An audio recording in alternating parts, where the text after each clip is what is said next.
नमस्कार.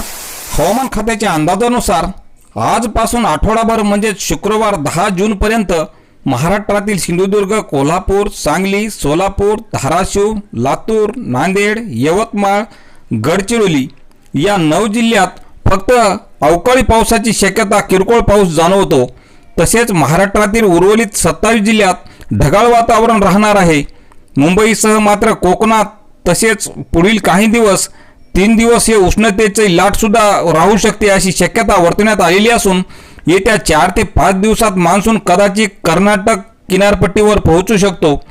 पण त्यानंतर त्याची प्रगती ह्या धीम्या गतीने होऊ शकते, कारण रिमेल चक्रीवादळाच्या आयुष्याच्या वातावरणामुळे घडामोडीतून जर मान्सूनची सरासरी तारखेच्या 2 दिवस अगोदरच देशाच्या प्रवेशाजवळ म्हणजे केरळच्या टोकावर 30 मेला पोहोचला जरी असला तर महाराष्ट्रात तो सरासरीच्या तारखेला म्हणजे 10 जूनच्या दरम्यानच पोहोचू शकतो आणि मराठवाड्यात मात्र 15 जून नंतरच मान्सूनचं आगमन होईल अशी शक्यता आज भारतीय हवामानशास्त्र विभागाने वर्तवलेली आहे.